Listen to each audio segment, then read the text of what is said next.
I'll call the meeting to order. We have two other members. It's a 5-member committee right now, so 3 is a quorum. Tom Flynn is still not computer skilled. I'll have to talk with him and see if we can find a way to be sure that he can join in. Laura has got, unfortunately, some family issues, and she alerted me that she may not be able to make it.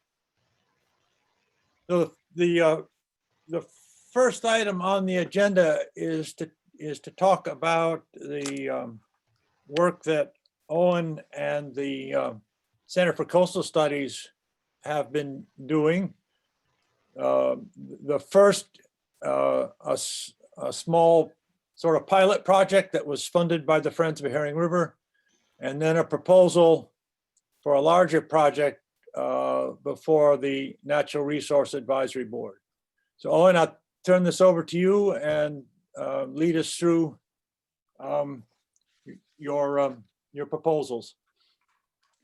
Great. Yeah, thank you very much for having me today. I'll go ahead and share my screen here. It looks like I'm all set up to do that. Thank you, Courtney.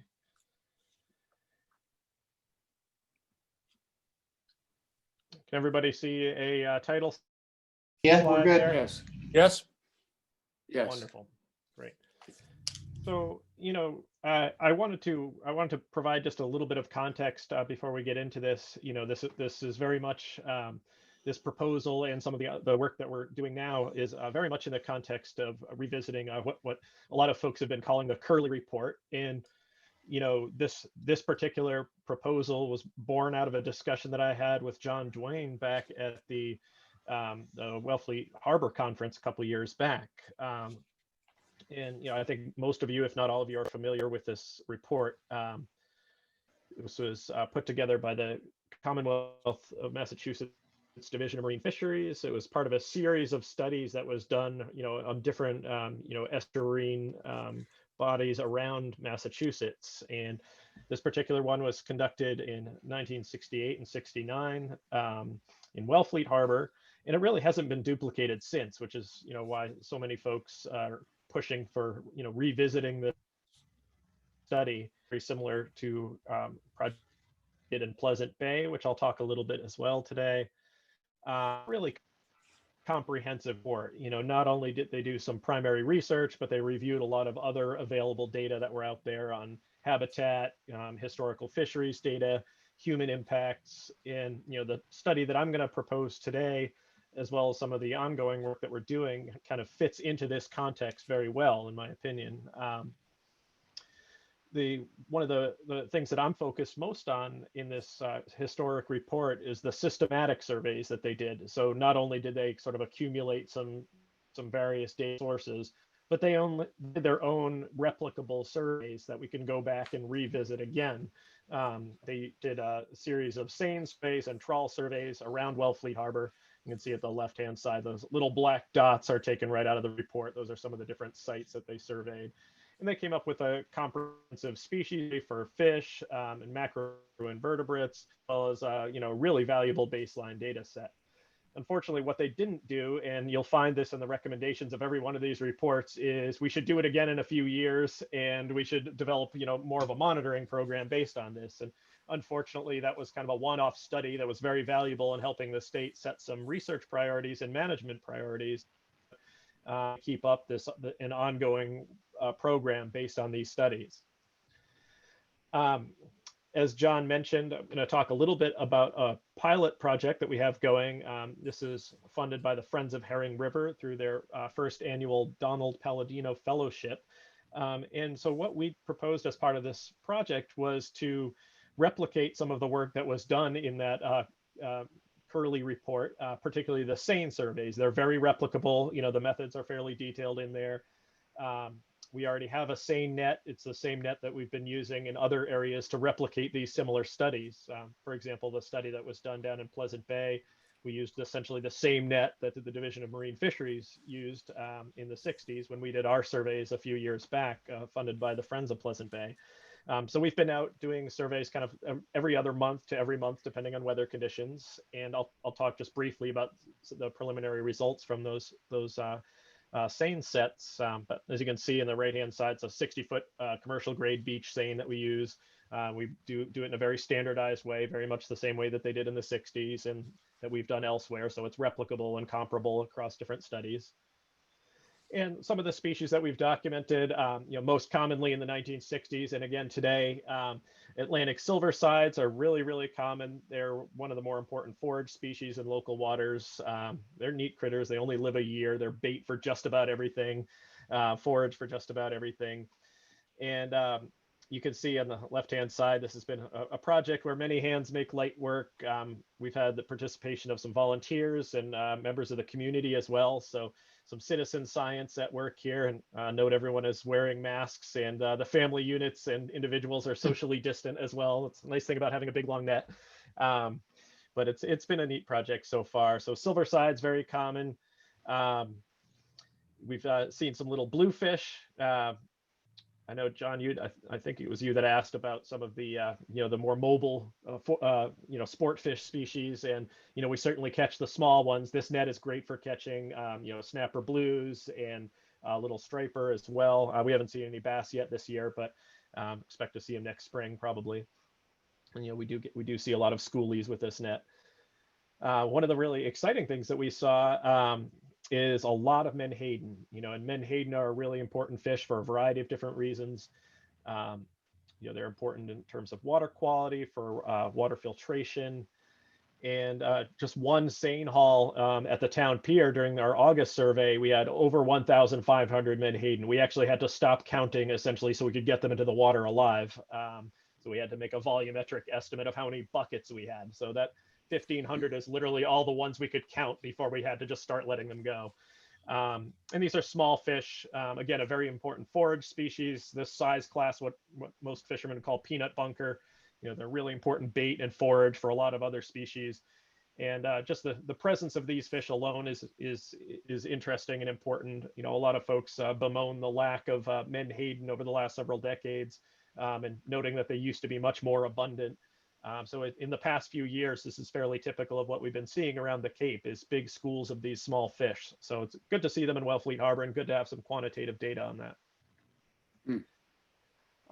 Moving on to the proposed study, we want to basically. Go ahead, John. Could I Yeah, just, please. a quick question to think about for the future seine studies. Friends of Herring River every spring have a herring count. So we count the adults going up into the Gull Pond system. Well, they're on their way down now. And we have never had any measure of the size of the fry run every year. And that would be useful. So just, could you please think about that and perhaps incorporate that in some future studies? Absolutely. And we have seen some bluebacks in a couple of the sets. The last set we had in October, we actually did see a handful. So it was nice to see. And yeah, we'll we could try to, make sure, would you say right now, or would you say like in a few weeks still good, or? Right now, in fact, we had to have a team go, because of the dry summer, the water levels in Patience Brook were low, and we had to go dig it out so that the fry could get out. So Ethan Esty and others could tell you more about the typical peaks, but I know it's going on right now. Great. Yeah, we could. Would it make sense to do our site that's up near Chequesset? Would that be a good spot, do you think? That's one of the regular sites that we've been hitting here. Yeah, what we'd like to do is see the fish after they get through the dike, because we suspect that there's some loss at the dike. Right. So maybe this F2 spot here that we've been consistently doing would be a good spot. Yeah. Good. All right. Yeah, then I'll push to get us back out sooner than later. We wrapped up mid-October with our last round of surveys, but we could maybe something you there. have to plan for next year. That's just yeah, just to think about. So carry on.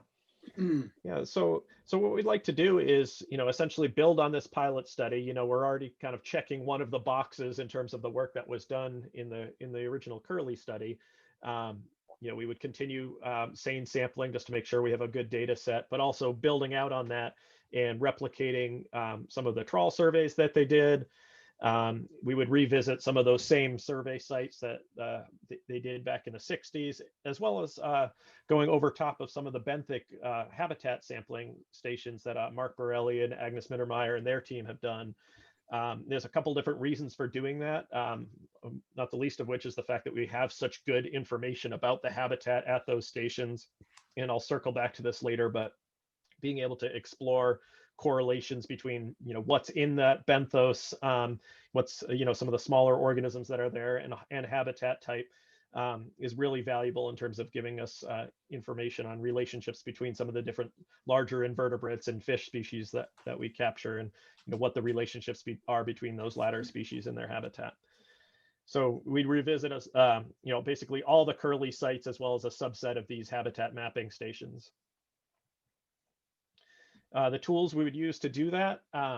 First of all, we have a small shallow draft research vessel. This is the newly commissioned research vessel Kingfisher.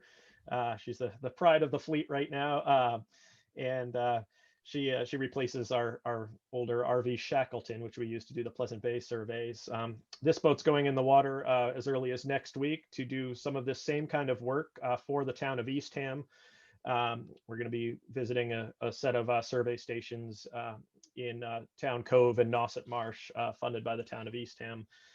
And so the different instruments that we use, again, a very standardized gear. It's a 30-foot sweep otter trawl. This is literally the same net that the State Division of Marine Fisheries uses. This is a net that they had rebuilt for the Salem Sound study that they did in the early 2000s, which was another attempt to replicate some of those early studies. The net that I have is a loaner net, and it's getting a little long in the tooth because it is exactly the same net. So I've put in my proposed budget to have this net replicated. So we have a brand new one. I do have another equally crusty backup that the state has loaned me, but one, if we blow through this net, it's over. So we've budgeted another one for Wellfleet. But it's a really important tool for us. Again, it's very standardized, lets us do something very replicable, toe by toe, exactly the same. And we can replicate the exact same study that was done in the 60s, as well as work that we've done elsewhere. Another tool that we use that's more unique to our work, they didn't do this in the 1960s. Again, using the expertise of our commercial fishermen partners. One of the really good benthic sampling tools that I use is a lightweight bay scallop dredge. This is a great benthic sampler. It's good for capturing sort of the macrobenthos, the large invertebrates, the crabs, the larger shellfish, as well as getting information on habitat. If we weren't using this gear in places like Pleasant Bay, we would have missed a lot of things, particularly some of the more cryptic fish species. We found a species of goby that we really only found in large dead shells or empty beer cans. And had we not been using this particular type of gear, we wouldn't have even known that species was there, and certainly not there in as high abundance or throughout the year as we found by comparing dredge and trawl data. So it's a really useful instrument. And again, relying on the wealth of knowledge from our fishermen to come up with the right tools. Some of the other sampling methods that we plan on using for this study, and this is the same that we're doing in Nauset, we'll add a few benthic stations. We want to revisit some of the sites that Mark and Agnes sampled to get some continuous seasonal data. So we can do that as we're doing some of this other work, real value added there. We'll use baited traps that gets at some of the other mobile fish species, as well as the different crab species. There's a lot of blue crabs showing up in Wellfleet Harbor. We even caught a couple in the Seine. So we know they're there, but having some baited traps would be a good way to get our hands on that. Another tool that we want to use is this baited remote underwater video. It's a relatively low cost technique whereby you put a little video pyramid down that's got a bit of bait on it. And what this does is that you record a very systematic, replicable series of video data. And it lets you get at some of the more mobile fish species that are there that you're not going to get with a trawl net you often won't get with baited traps, but they are attracted to these baits. They swim by the camera. You can use the cameras to get measurements if you have stereo cameras, and at a minimum, you get a good index of relative abundance in that area. So it's a really good tool. It's one of the few, reliable ways for us to get information on some of the larger, faster moving fish species. Once you have all of this data, you got to put it all together. There's a lot of different sort of statistical and analytical tools we can use. First of all, there's just sort of regular, side-by-side comparisons with the work that was done in the 1960s, looking at things like length frequency. Are we seeing bigger and smaller, younger or older fish than we did in the 60s? We can compare species diversity. There's a lot of statistical metrics that you can use to quantitatively compare how many species now versus then. And we can also do that. We've used the same tools to look at other places like Pleasant Bay. So we can compare Wellfleet Harbor with some of the other systems where we've already done this kind of work.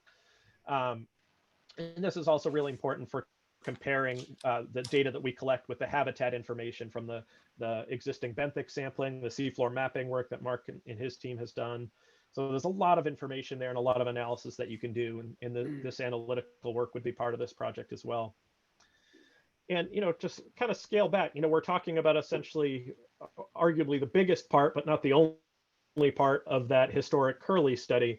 But, one of the reasons this kind of replicable systematic data is so important is to establish a baseline, to kind of figure out what the right questions are to ask going forward. When you establish some of those relationships between animals and their habitat, we ended that very comprehensive Pleasant Bay study with lots of data, but also lots of questions and, things that we need to look at going forward. And I think collecting this data in a rigorous, systematic way makes sure that we have a good baseline. We have some of the tools in place and to go forward to consider what we need to look at in terms of long-term monitoring. There's a lot of activities around this system, a lot of things to consider with the restoration project, dredging effort that's going on right now. You have hugely important fisheries and aquaculture in the area. And of course, this overall consideration of ecosystem change and climate change. There are unusual species showing up. That photograph right in the middle is a bunch of pilot fish or rudder fish that were swimming around Wellfleet Harbor a couple of years ago. And to put those kinds of seemingly unusual observations in context, how unusual are they? And by collecting that type of data, it really helps you consider the bigger questions. And, I would, by saying that, all of this is really important, it's still, if we do this work for a year, it's a highly detailed snapshot in time, and you have to integrate it with some of the other work, kind of coming back to the overall spirit of the Curley Report and why it's important to think about these things in a bigger picture. And, we've done this down in Pleasant Bay where, we've looked at a lot of other parts of the system as well. And, John, you sent a list to me of some of the other ongoing work that's happening. There's a lot of other things to pull together and consider in addition to the fisheries work that I've talked about. But, it's really important to place this kind of work in a larger context. And I'd just close by saying, if you want to learn more about some of the work that we did in Pleasant Bay is a good example. We have this interdisciplinary report online at our website. You can see some of the other work that we did and how we placed this particular type of work in that context. And also maybe into the scientific literature as well. We published a peer-reviewed scientific journal. So really contributing a lot to the science as well. I think all I have, I'd love to discuss this further with you all, and I hope I didn't take up too much of the committee's time or the advisory board's time, but I hope this is helpful to give you some background. Thank you. Well thought out. Very interesting. John, Tom, do you have any questions, thoughts? No, but I'm just impressed with the comprehensive plan that you put together and how it will sort of follow in on the old study of the 60s. And I think it's great. I guess, John? Owen, I'd like to follow up on some of the little peanut bunker that you found at Wellfleet, that's a town pier. Is that sampling still undergoing now? Is that going on now still in the fall? Yeah, we'll do another round of seine samples. My question is, maybe a little. Yeah, my question is there any adult bunker down there, or is it all just a little peanut bunker? You know, that's all we've seen in these surveys. That doesn't mean the adults aren't there. You Uh-huh. know, they could be further out in deeper water.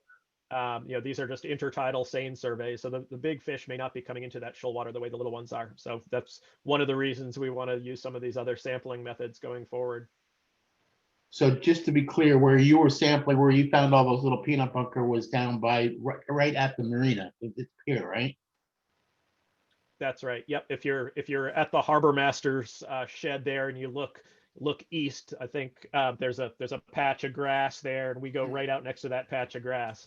Okay, so yeah, I mean, in years past, and who knows, they could be there this year for all I know, because I don't go down there that much, but schools of adult bunker, especially in September, would seem to be a big month for large schools of the large bunker that would attract bluefish and striped bass right down by where you could, right by the corner of the pier there.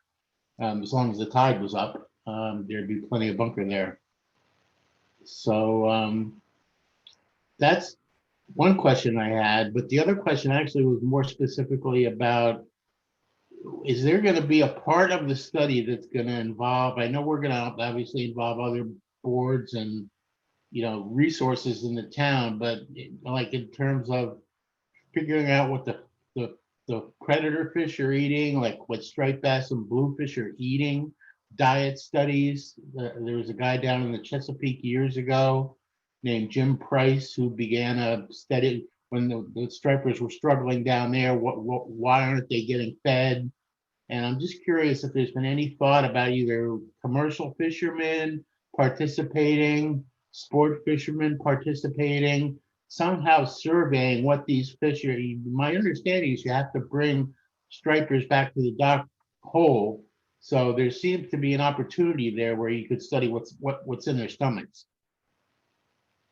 Yeah, you know, and I would say, you know, having this framework for a project here lets us add on some of those components. You know, if there's a way while this data is being collected, you have a really valuable data set and you have an effort underway in the field already. So if there's alluded to this a little bit in the proposal, but to your, you know, you bring up some other questions that I didn't talk about it, you know, but there are these other sort of ancillary studies that we could do at the same time. You know, if there was a little bit of extra funding or some folks that just wanted to contribute time or what have you, you know, because you have that ongoing project, it really makes it easier to do some of these other studies, whether they're more focused on shellfish or whether they're focused on finfish.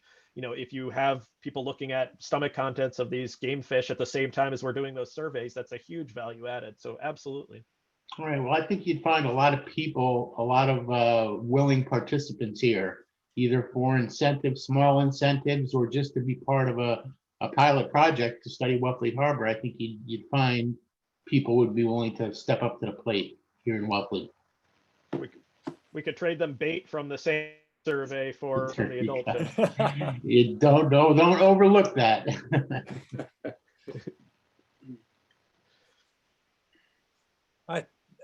It's terrific, Owen. I had talked with Mark a few days ago. We have to figure out how to fund it and pay for it. One of the things you spoke about triggers one idea. Mark had talked about seeing if SPAT would help with a project. And you mentioned a couple of steps in the project would be interesting to the shell fishermen. Bay scallops, which are very interesting because they're profitable. The shell fishermen who go out on the west side of the harbor looking for them. You also mentioned blue claw crabs, which I love the idea because I used to summer in New Jersey and blue claws were a big deal there. They're the oyster of Barnegat Bay. But some of the shellfishermen don't like them because they're afraid that they're going to compete with the shellfish. So what? And then John Duane had talked about some specific questions, and I think we may have to break this up into a series of 3 or 4 projects and try to fund each one separately. I'm guilty. I haven't done any work. I haven't talked to DMF. I haven't talked to Nancy Chavetta. And I guess that's the next step. How did was it Friends of Pleasant Bay that funded the study for you? Yeah, the Pleasant Bay work was entirely funded by the Friends of Pleasant Bay, at least the fisheries component. You know, and then the work that's being done in Nauset's being funded by the town of Eastham. You know, so it seems to, there's a lot of different avenues to go in terms of how this work could be funded. You know, I should say too, I don't know if you had a chance to review the budget that I sent you.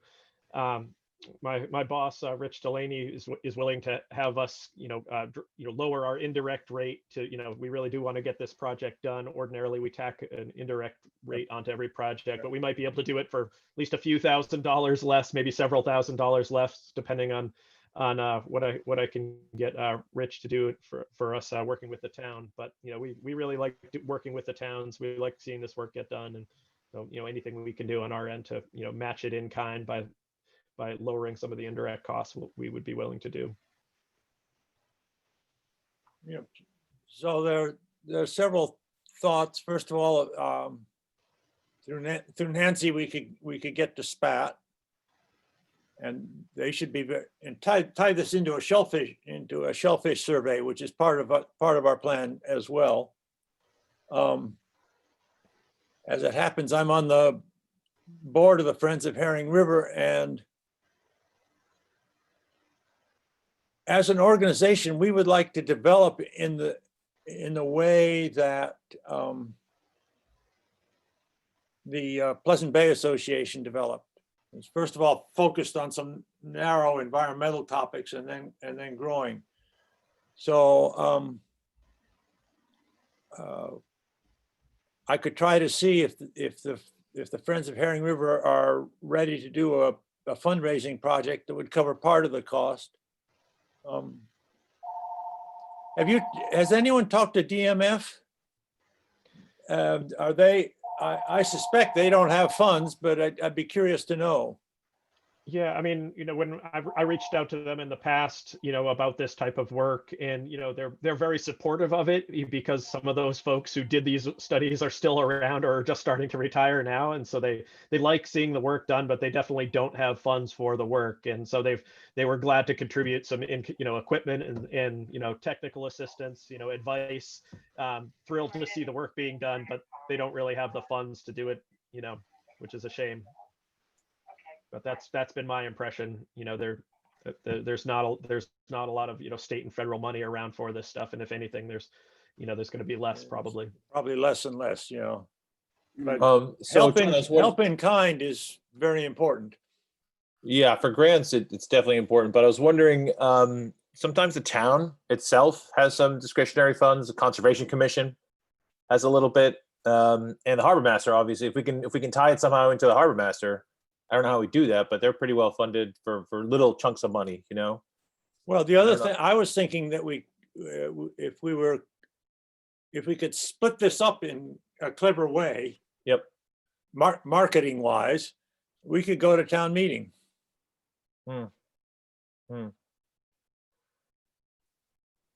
Interesting. When's it? Is the next one scheduled yet? Well, Won't be they the come spring? in April, Spring, yeah, okay, so we have plenty of time. right. Oh, and what's the ideal time to start this?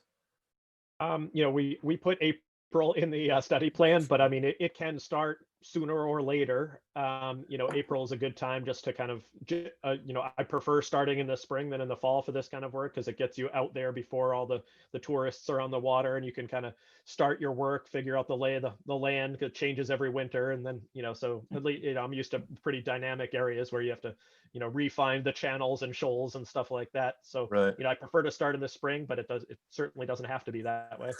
I think John's right. I think getting a little chunk of money from the town meeting might not be that hard, because it is so much related to what everybody's interested in town. I think it's a really interesting study. So yeah, maybe a little bit from the board here and a little bit from the town, the Harbor Master. You just break it up. I don't know if you have to actually break the project up, because you don't want to write 4 proposals or 3 proposals, but but just sort of compartmentalizing it in a way. You know, Well, it could be Almost- broken up that, could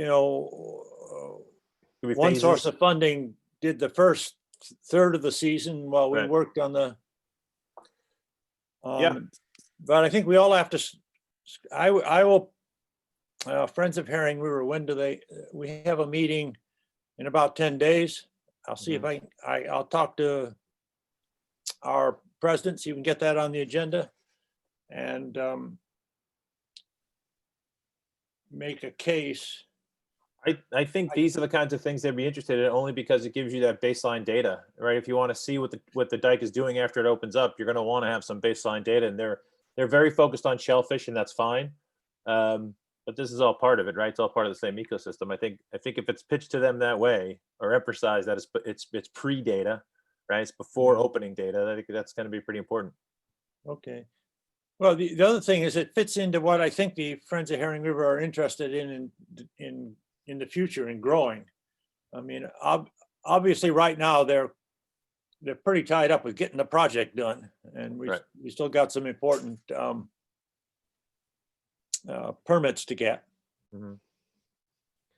No, I should say, So- John, I know the Friends of Pleasant Bay, when they had their own fundraising campaign for this type of project, I mean, I think a lot of people really got excited about it in the community. I mean, it was a pretty visible project in terms of, I mean, we were out there making presentations, we were on the beach a lot, on the water a lot, people constantly asking us what we were doing. It was a pretty high profile project, and people got really excited about it. And, I'm always pleased to, go and give presentations to, Friends of Herring River, whoever's out there, and kind of try to get people excited. But, people are coming up to us on the beach now as we're seine surveying and asking us what we're doing. Hey, we're doing this project funded by the Friends of Herring River, and people are excited about it and asking questions. And that's just on this pilot study alone. So these kinds of things do gain momentum once you get going. Okay. Terrific. Let's, the three of us, you and Mark and myself, not excluding Tom and John, let's work on the funding. It's a terrific proposal. I think we're going to see it funded in bits and pieces, but that doesn't. I understand the importance of the integrity of the whole thing. So that integrity we keep inside. It's how we market it outside that may look in bits and pieces. Right. Um, Happy to talk with you more about it anytime. I understand you got a big agenda today, but I'll be around. So well, thanks so actually, much we have for the one more opportunity. item that affects Center for Coastal Studies. I put on the agenda the report that Agnes Mittermeier wrote about what is now called black custard.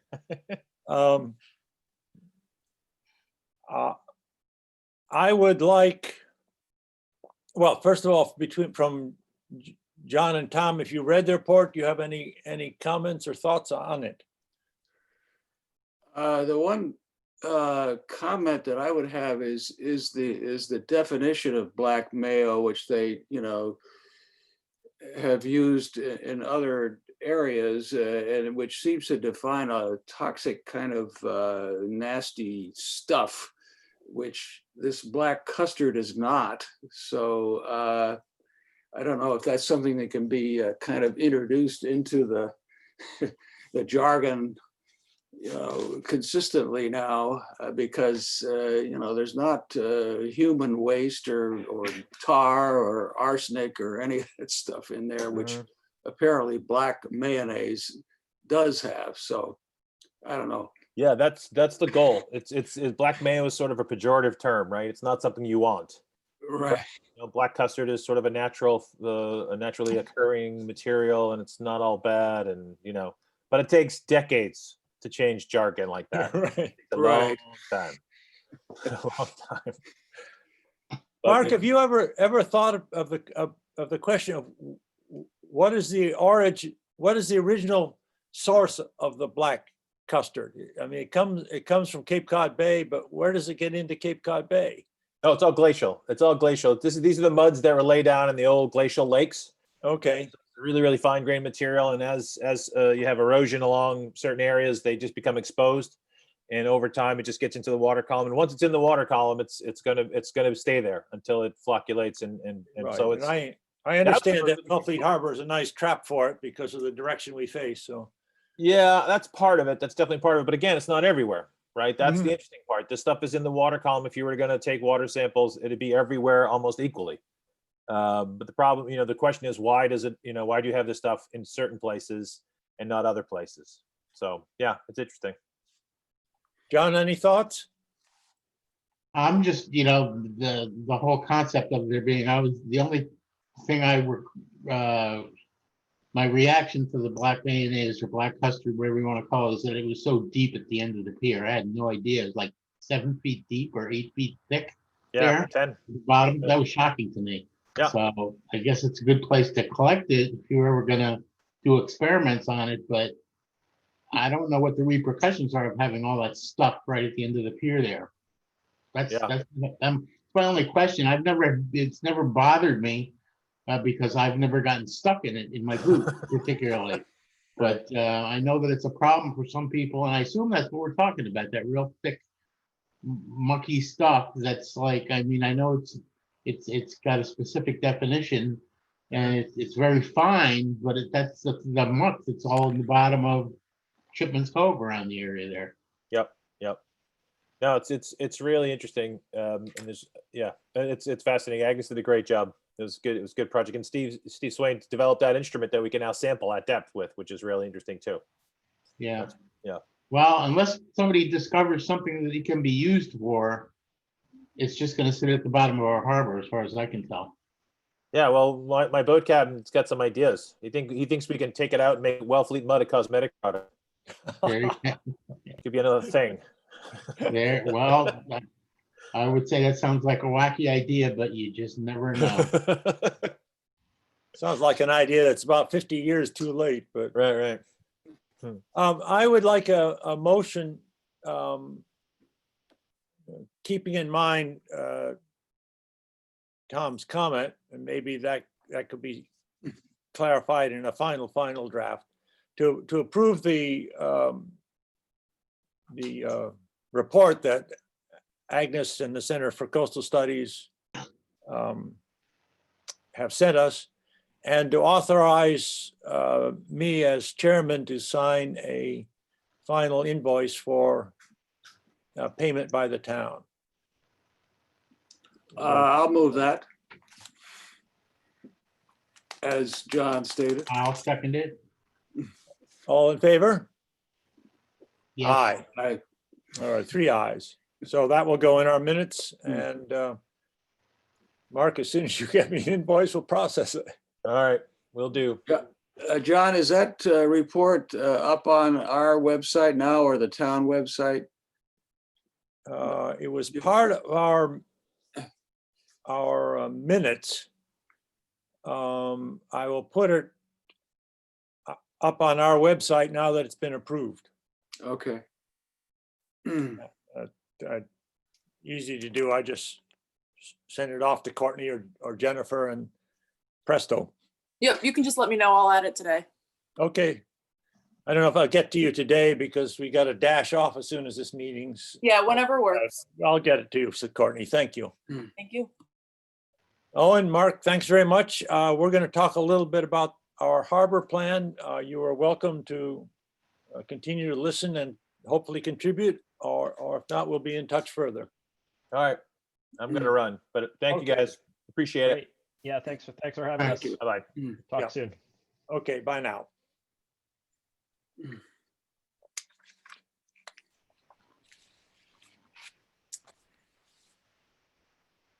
Harbor management plan.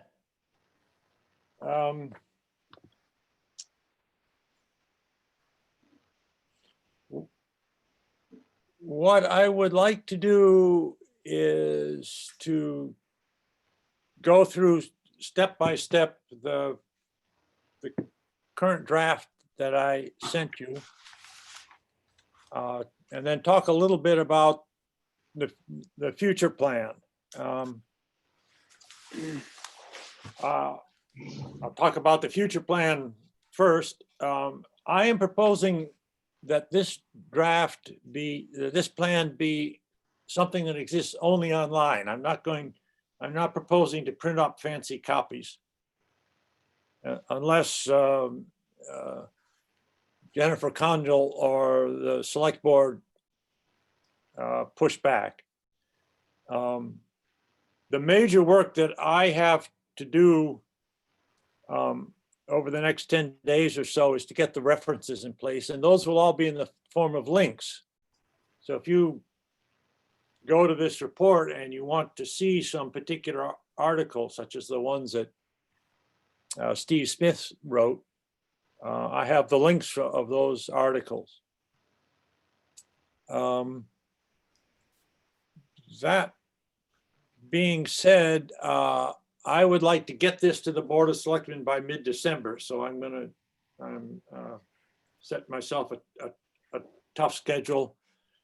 And I'll, after this weekend, I'll schedule the next NRAB meeting so that we can meet that schedule.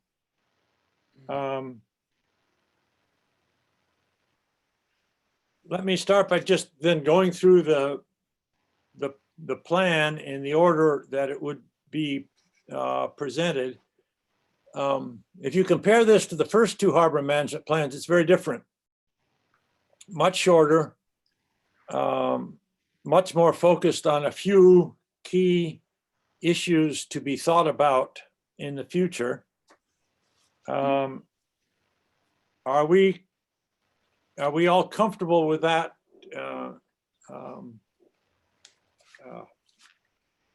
format? The two reasons behind it are, first of all, thinking that the harbor is in pretty good shape. There's a lot more interest and discussion about it. I think the Wealthy Harbor Conference, which is going to be virtual this Saturday, has been a big help in that. But on the other hand, there's still a number of projects which need to be completed. So are there any comments about this, the structure of our plan or the introductory chapter? I think what you said makes sense, and not trying to publish a document that, you know, would be, there'd be some cost involved, and if almost anyone who wants to get to it can get to it online, and that would seem like the best way to do it.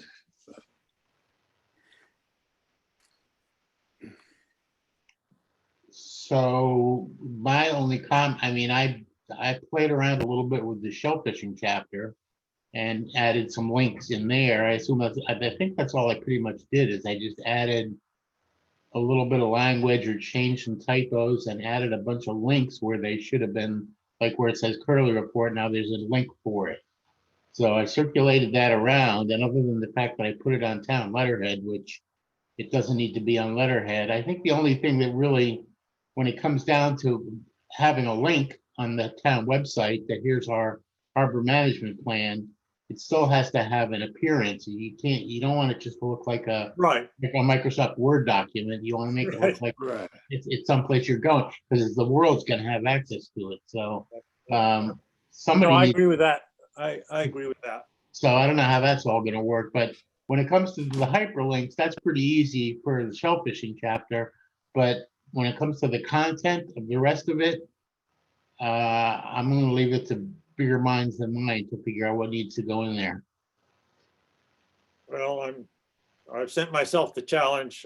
I think I know how to go about it. If not, I'll run to find someone who does.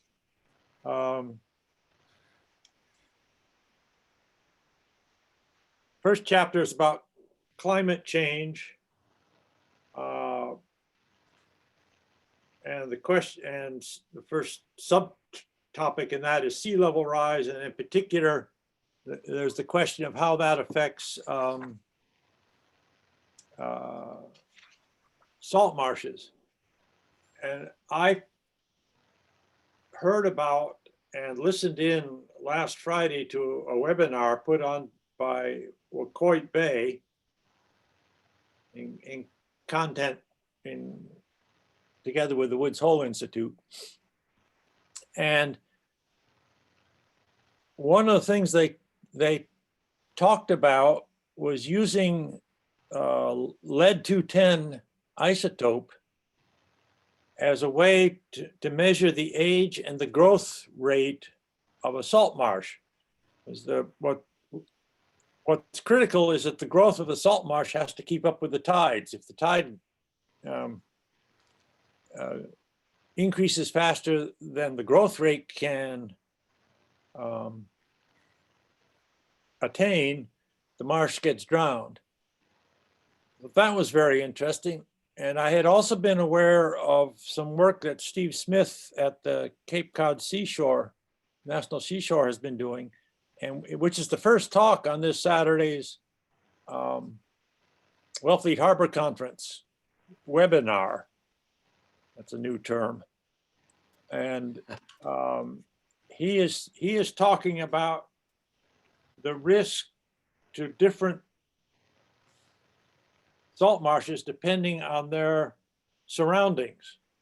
And I think one of the points he's going to make is that if you have a marsh like Blackfish Creek, where it's surrounded by gradual shorelines, gradually sloping shorelines, that the marsh can expand into those gradually sloping shorelines.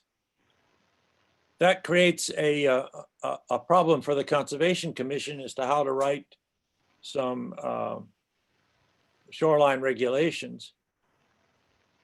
But on the other hand, marshes like those which are in the center of Nauset Marsh, which have no surrounding uplands, are probably going to disappear. And in south of Wellfleet, we have marshes that to me look a lot like that as you go out to Lieutenant Island. So anyhow, I think his talk would be very interesting. I will catch it later, but I encourage you to look at it. The other main thing that comes up in talking about climate change is that, of course, things get warmer, and the shellfish and the phytoplankton production needs to accommodate to that. Is there anything further about the climate change chapter that you would like to be sure we emphasize?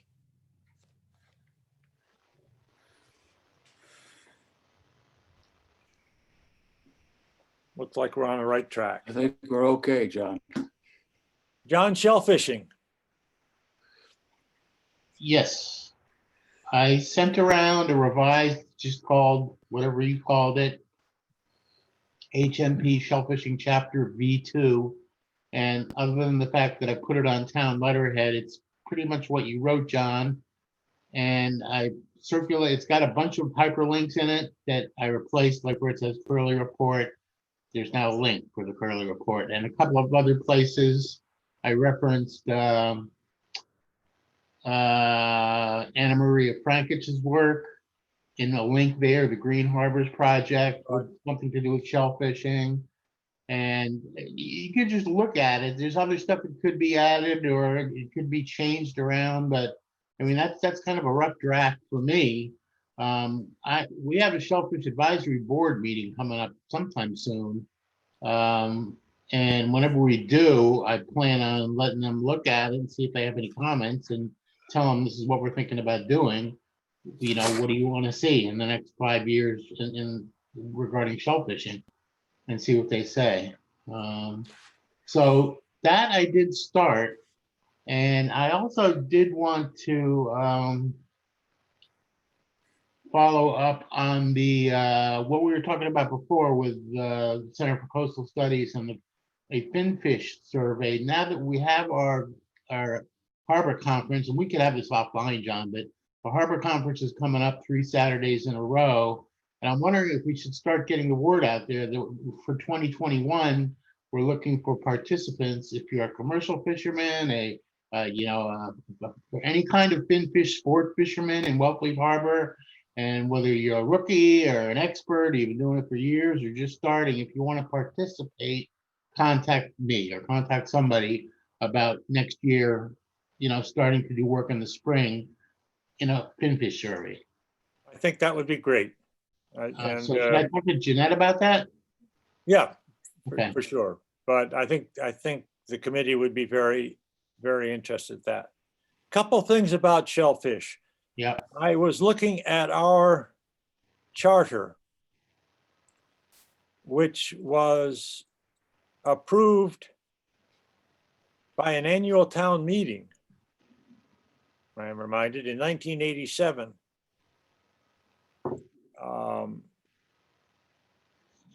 In 1987, I was off in a different world. I was not here. And one of the things, John, it talks about is that our responsibility is to create a harbor management plan. Fair enough. And it says also continuous review and updating. This is our responsibility, continuous review and updating of the shellfish management plan and harbor management plan. And I suspect that clause was in there because the select board back in 1987 felt that there was a need for a good shellfish plan. And they wanted the Natural Resource Advisory Board to sort of oversee it. That's what it sounds like.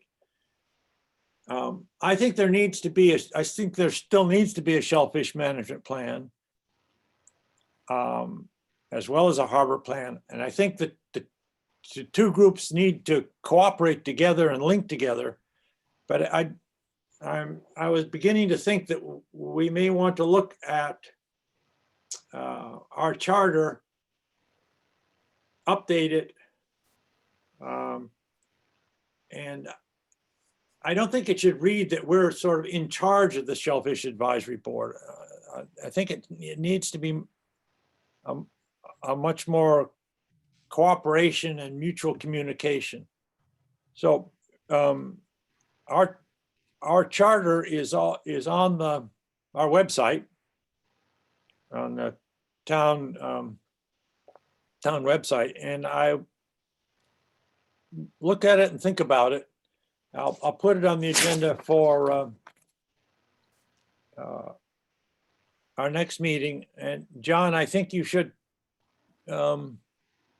encourage the Shellfish Advisory Board to be thinking about their next plan, because their plan, the last harbor management plan was 2006. The last shellfish plan was 2007. They did link together. I think Barbara Austin was the chairperson then, and we worked together on that. So it's something they ought to be thinking about. It will have been 15 years and there's been a lot of change. It'd be worth their while to update it. I'll put it on the agenda if I can. Okay. That's all we can ask. Next chapter is dredging, which chapter depends a lot on the Mittermeier report, because it says that the spoils are not harmful. For me, Tom, this has been the hardest chapter to write. Right. Not because of content, because I am sure that we're selling the idea to a skeptical audience. Well, I know, and as you said, we need to maybe tone back a little of it. And as you mentioned in one of your emails that the thin layer deposition, the technology is some years out, I think, before we can really get serious about it here. And I don't know how much to add, how much to put into this on that, other than simply mentioning that it's being done and should be considered, and whether there's any specific recommendations we need to make, other than maybe educational sorts of things. I don't know, John. And then the the Mittermeier report, we need to maybe go into a little more detail, perhaps, but I wasn't sure how to do exactly how to do that. I mean, you've got the flocculation out in the boat basin. You know, is there some way to kind of put that into recommendations of how to deal with that versus the stuff right around the dock? Need to mull that over a little more, I think. I actually find the concept of flocculation an encouraging one, because flocculants are not strongly bonded to each other. It's a fairly Right. weak bond, and therefore you could imagine it being broken fairly easily. That's kind of an engineering. Part of the trouble, I think, Tom, is we're at the point where this is really an engineering project, not a science project. Mm-hmm. The other thing that I have in mind is next week, there's a young scientist who has been working with Wellfleet Bay and with a sort of a working document for managing the Wellfleet Bay Sanctuary from an environmental point of view. And of course, these marshes on Lieutenant Island are all owned by Mass Audubon. So I'm Mm-hmm. very curious I'm going to sort of push this discussion with them. Those marshes, I've seen another reference to it. Those marshes are not only subject to sea level rise, they're subject to wind, because they face the harbor opening. Mm-hmm. So this chapter is going to need continuous wordsmithing. And then we have the Curley Report.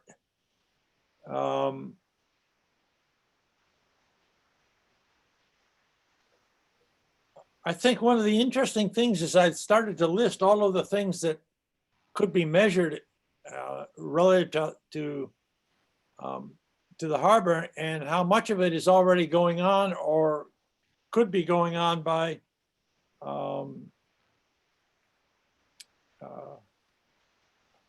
either there's work that's already been done or it's being done by somebody else. And for example, the horseshoe crabs and the terrapins, their studies already going on by the Audubon.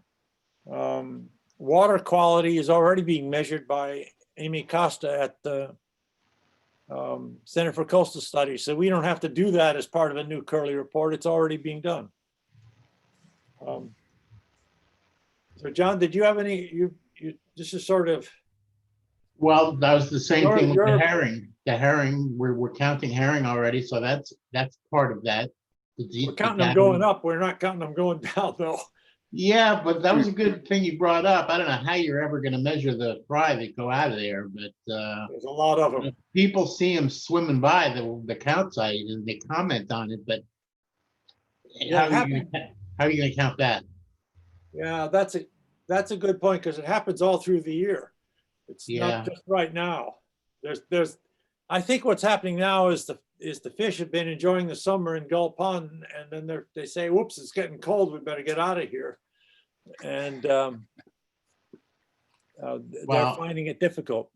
When I think of tiny little herring like that, I mean, not the adults too, but the herring fry and the menhaden, the little young of the year peanut bunker of menhaden, I look at those fish and I think immediately of the big fish that are eating them.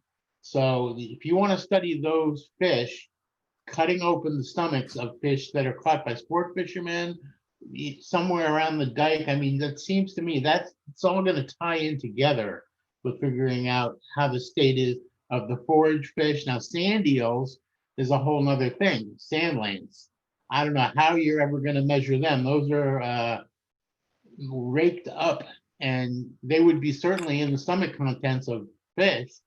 But other than that, I don't know how you would, maybe Owen would have an idea about how you drag the sand lances. You would have to drag them with a rake, some kind of rake like they do commercially to get them in places like Pleasant Bay and Wellfleet Harbor. People, the sand rake for sand eels, and that's how they get them. So I think of the little fish, I think about measuring them, and somehow, some way, again, thinking about this fellow Jim Price and Jim Uphoff, who was another DMF guy from Maryland, came up with this gig where they would be at the dock at a certain time. And Wellfleet, you're going to have the same thing, where at the end of the day, or whenever high tide happens to be, that's when a lot of the boats will be coming back into the harbor.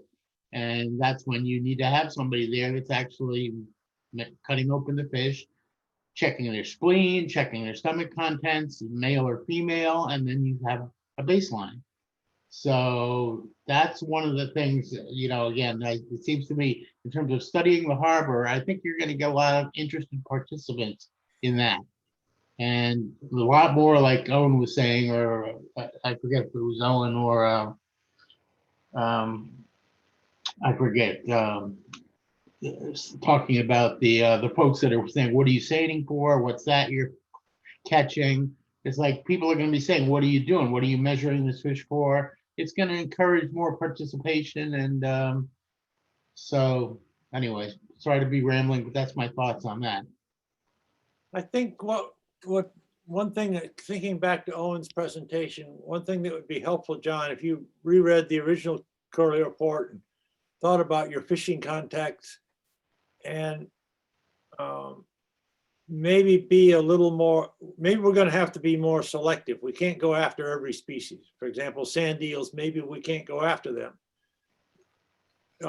Or if we do, let's do a get started piece of work, and then maybe 3 years from down, we build on that, and then repeat the major piece of work 5 to 10 years out. Well, I'll look again, but my recollection of the Curley Report is that sand lance, which is a sand eel, was listed at the #1 species by number because they're so small. So they were obviously searching for them. They were around then, and Okay. they're eating now. And so I'll look again to see what to be focused on. But Do you have any contacts at DMF? We could set up a phone call with them and ask for well, their priorities. so well, here's the thing: their priorities. First of all, they're supportive of anything we want to do. They just don't have the money. Whoever said that before, Yeah, well, they don't guess want what? to. They had nothing to do with funding, and they said that in order to replicate that Curley Report is going to be very expensive. I was surprised to see the number. If that number that CCS came up with was like $65,000, was that Yeah. a top line number that I'm looking at there? Yeah, they're trying to squeeze it down to about 60. Well, that I thought was very fair. If you'd asked me, I'd heard numbers all over the place, but I would have been surprised to hear anything under 100. So I think that's now, who knows what exactly they're planning on doing, but certainly they're going to outline it a little further. But you're right. We do need to figure out what we want to do A, B, and C that can be replicated 5 years down the road, every 5 years, or something that can be continued on a regular basis. And I part have of- a feeling that the fish survey part is going to be easy to get folks participating in. The question is, you're going to need that. What's going to require funding there is literally somebody on the dock. We don't have a guy named Jim Price who's willing to do it on his own time for free. So you're going to need to have somebody that's been willing to look and see what's coming in. Willing to say, hey, how you doing? Can we see what's in your cooler? Do you mind if we cut open the stomach contents? Because they're all bringing in whole striped bass and whole bluefish. And my opinion is that those two species are the key ones in the summer. Now, people do fish for fluke and they do fish for sea bass out there, but whether we can include them, I don't know. Yeah, I assume that, and then flounder in the winter. Yeah, right. I mean, so you want to get people that fish all the time, you know, like somebody like Jerry Austin. Right. He goes out all the time and he's very familiar with what people catch here. Somebody like that who might be interested in participating would be great. And again, that's when it comes to that, when somebody's business like Jerry's, they're going to want to be compensated even just a little bit, you know, if it's 25 bucks a fish or something like that, you know. And so that's another aspect of it. And I know people down in Maryland that were friends with the Jim Price, who's now dead, and there's a few other guys from down in that area that they were checking the diet studies to see how many blue claw crabs they were eating one year. This was back in the early 2000s when it was when the diet of striped bass was just plummeting. They weren't getting nourished, and they were finding all these blue claw crabs in their stomachs and going, geez, no wonder they're not eating menhaden, they're not eating oily fish anymore. So I think that it's worth figuring out what these fish are eating, even if it's just striped bass and bluefish. That would be a good place to start. Um, Well, we still do. The issue again is the funding, right, John? I mean, where's the money gonna come? Yeah, well, from? you know something, I have so if we're looking at $65,000 from the Center for Coastal Studies, and they're already out there doing something, they probably have somebody that they could get, an intern that would literally just sit with a pad and paper and look at people's boats. You got to pay somebody to go down to the harbor, which isn't a tough gig. In the summertime, somebody that wants to go out and measure fish. Again, I think it's going to be easier to find somebody. I don't know how much money it will cost. I have no clue as to how much you'd be willing, or we should think about paying somebody, or if it should just be all volunteer work. well, if we could get, and I don't know if we could, if we could get 10K from SPAT and 10K from the Friends of Herring River, we're down at 40. What I would like to do, John, is set up a conversation next week with DMF. You'd have to send your contact a copy of Owen's proposal and ask them, not that they could fund it, so that would be great, but ask them who do you think, what funding sources are out there we could approach? All right. Well, I've got one contact that I will call, who's Ray Kane. He's a member of the he's a member of the Hook. They used to call it the Hook. It's the Cape Cod Commercial Fishermen's Alliance now, and he's also happens to be our representative on the Atlantic Coast Marine. He's an ASMFC rep. He's also on the Marine Conservation. There's a title for his board, and I apologize for not remembering it, but I can talk to him about who he might know regarding setting up a plan like this, and how would we go about it, and who would we get to fund it, and see what he's got to say. My connections at DMF now, since David Pierce is gone, are very limited. He's probably one of them. Sarah Peak's always good, but you know, she's a member of the ASMFC. So I'll see who I can reach out to and get some answers about that. Okay. And I guess my job is to take the report and put it into I'd like to have another meeting in about 10 days. But I'll see how we get through this this weekend. I think the last thing on the agenda is that there were some draft minutes from our last meeting, which was October the 8th. I believe just a question, John, you have a copy of Owen's proposal? Yes. Okay, so, I believe so, yeah. It's okay. just like a one-page proposal, right? Oh, no. May have been 2 pages, but it was just a bunch of bullet points together, and this is what we're gonna do, or here's what we're gonna measure. Yeah, I believe I do. Okay, I'll be sure. I'm sure I do. It's in a folder. I'll find it. I'll resend. I just made a note. I'll resend it because you may be able to use it in talking with DMF. Well, Minutes. the other thing of- is, Sorry? this meeting is being recorded, right? So that his presentation is also available. If you go back to the recording of this particular meeting, am I right? Yes, that Yeah, should be. okay. Minutes of October the 8th. It just dawned on me too. It's the Marine Fisheries Advisory Commission is what Ray Kane sits on. Okay. Phones are being recorded. Minutes. Any comments or changes on the minutes of October the 8th? I noticed one thing right at the end that Judy Ahern joined and made a few comments. And I put question marks down by something she said, which has got nothing to do with Judy, but had to do with my ability to remember. So I'll just excise those. It's all online if anyone wants to go back and sort it out. Mhm.